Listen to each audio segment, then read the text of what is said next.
Well, I figure I'd give you the story. I'll give you the story of Brainiac.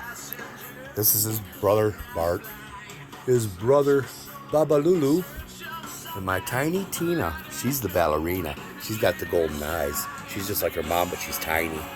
And she's a dancer. She'll jump straight up in the air and spin around and go to the other side. She'll go the opposite way as she was pointing with one jump. And she just dances around, and it's cute to watch. Anyway, I'm working on this weed. Yeah, I got their toy over there. They love that cactus. Made some hash today. It turned out pretty well. The main reason I'm talking to you today, because Brainiac, his story is different than all the others. Brainiac, the reason he's named Brainiac is he's got a mark on his head. It's just like the brain. It splits right down the center and down the middle. Or a peace sign. But again, she had 2 litters before she passed one here. I've never had kittens in my house. I always picked up the strays and tried to save them. I never had the joy of raising them from beginning to end. This will be the one. This will probably be the one that crushes me. I don't usually do things like this. I get too attached. Anyway, Brainiac, when he was born, she left him on a pile of shit. Him and his brother, they were still inside the embryo sac. So I had to clean the sacs off of them and give them back to her. She was sure she couldn't take care of more than 4. I saw that twice in 2 litters outside. But I had her inside this time because I was going to make sure what happened, the predation, was not going to be a second or third time. I knew that there was a problem out there. I had watched those kittens get picked off 2 litters a row, where she only kept 4, maybe had 6. And by the time it was over, there was only 1 left. And to hear them out there crying, being 8, that was some shit. I wasn't gonna fucking do it again. I couldn't, because of these security cameras. Now I get to watch all this shit with the possums and the raccoons and the cats and the dogs, and it's fucking nature, man. It fucking make you cry. Anyway, I wasn't gonna let it happen again. So I brought them all in, or I brought her in. She dropped 6. She was sure she could only take care of 4. She left 2 in a pile of shit. Brainiac was one of those 2.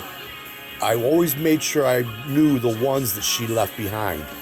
And the saddest part about the story is that when I took those 2 back, after cleaning their embryo sacs off of them, put them back with her, I came back, and they were both back on that pile of shit again, crying. So I put him back to her again. And this time she only took Brainiac out and put him back on the pile of shit again. And that just fucking hurt bad. I gave him back to her again. It was the 3rd time. And the part I never thought about till just now is that I was very fucking lucky because, well, see, now I can't give this to the kids because I just cussed. Anyways, so again, what happened was by the 3rd time, what I didn't think of is that I kept forcing her to take these cats back, the kittens back. And there was always the possibility she might have killed them. But she didn't. On the 3rd time was a charm. She nursed all of them as if they were all hers. She didn't try to reject anybody. I was full of joy then, and I thought it was all done. Brainiac was only 2 weeks old. His eyes weren't even open yet. He was 2 rooms over from where I'm at, my bedroom, where I'm at right now, where I do all my work. Because of all my years in prison, I live in 1 room. I can have a whole house. Every room in the house will be empty, but the one I'm staying in. It's one of that institutionalized bullshit where I'm only comfortable in 1 room, and most times with the door shut. Just like in a cell. You know, you can't fucking do like that forever and not end up like that for fucking ever. It's funny to sell like a monk. Anyway, what was I getting at now? Oh yeah, young Brainiac, and the 3rd time was the charm that he was allowed to stay. But he was only 2 weeks old, eyes not open. He crawled 2 rooms and up into my bed. He was no bigger than a sausage. And when I rolled over and I felt him, oh, I'd like to fucking cry because he'll roll over on a baby and killing it. My heart was in my fucking throat. But the strangest thing about it was that young man sniffed me out and came to me. He left his mother at 2 weeks old. And he's been with me ever since. So yeah, the marijuana was late this year. I fucked a lot. I made some mistakes. But again, I had a week of a kidney stone being passed where they didn't tell me. I didn't have a doctor, so they didn't give me the medicine I needed to pass it. It took 7 days for that to happen.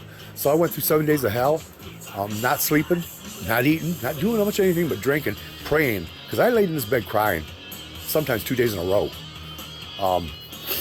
But anyway, the day they gave me that medicine and I passed that thing, all it took was they gave me something that relaxed my urethra, and it just fell right out of me. I mean, basically, as soon as they gave me the shot, the pain was gone, it fell out. And I thought, my God, why didn't they just do that in an emergency? Why did they just keep asking me for a doctor instead of just doing what was needed to be done? Anyway, I'm still a little bit hot about that one because they made me suffer for 7 days because I didn't have a doctor. And that was because of Corona, that fucking shit. My doctor went back to India, and, you know, what the fuck? Anyway, moral of the story is I saved the young man. The young man has never forgot it. And neither have I. And that's why the party is going to be sorrow, true fucking sorrow. Because there's a history now. And then there was the second time he damn near died when the fleas literally drank his blood till he had no fucking blood. When I put him in the shower to wash him, the water was so red, I thought he had a cut on him. I started crying looking for the fucking gash. There had to be a wound. But no, it was just those damn... What happened was, when the cats, and you have 4 of them, the black ones, their fur is so thick, it's like wool. The fleas can't get down to the fucking bottom. They'll go on the black ones to eat, but they'll never lay eggs on them. They'll take the 2 black and white ones with thinner hair, and they'll jump on them. And if either one of them start getting sick, anemic, they all jump ship. All the fleas on all the cats will go to the one that smells like he's starting to die. And they'll fucking hit him so hard, he will die. So yeah, it was a hell of a fight. And I spent a month on this bed with that man. It took 3 days of singing and rubbing his head on the spots where you touch him. That gives him joy. I mimicked the joy that he might have got from eating while singing to him and rubbing them spots just to get him to drink broth the first day.